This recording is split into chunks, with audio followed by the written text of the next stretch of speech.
Hi everyone, welcome to the Sports Broadcasting Center along with Mateo, Quinn, and I'm Joseph.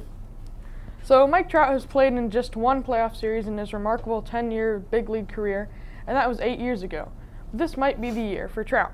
Trout and the reigning National League MVP Shohei Ohtani make a run in October for the Los Angeles Angels. Trout, a three-time MVP, is putting up historic numbers, and Ohtani continues to impress at the plate and on the mound.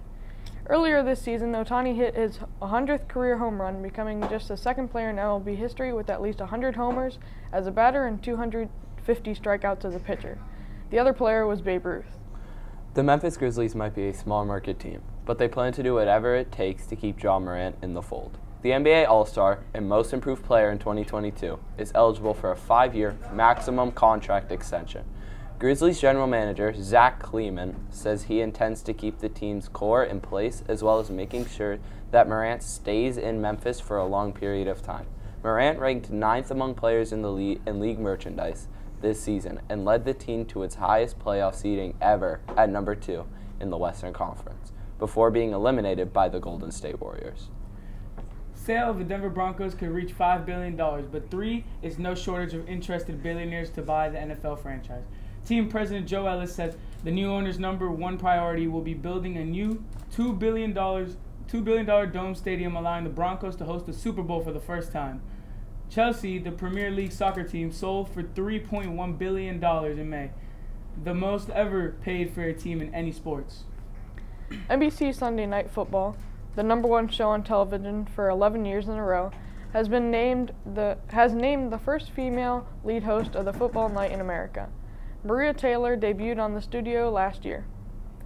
As co-host with Mike Trout, but will take over the season with Trico, moving forward into the booth to handle play-by-play.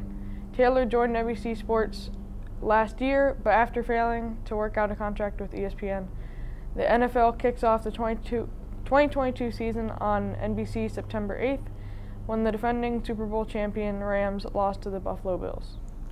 We are just months away from the World Cup in Qatar. The United States men's national team will be back on the global stage after missing out in the 2018 World Cup in Russia. The U.S. faces England in its opening match.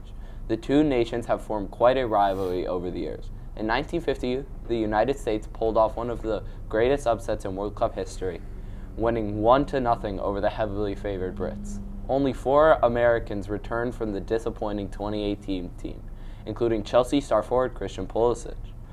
This will be the 11th time the U.S. men's national team has qualified for the World Cup, with its best finish coming in 1930 in the semifinals. The college football season is fast approaching, but the Southeastern Conference is looking ahead to 2025 when Oklahoma and Texas join the SEC, making it a new 16-team super conference.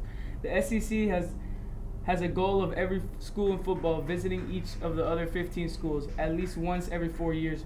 Meanwhile, the Big Ten plans to reshape the future scheduling, alignment, and championship arrangement beginning in 2023.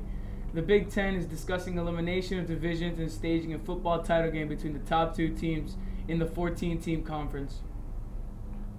That's it for a busy day in sports. For my co-anchors, Joe and Quentin, I'm Matthew. Thanks for watching SportsCenter Broadcasting.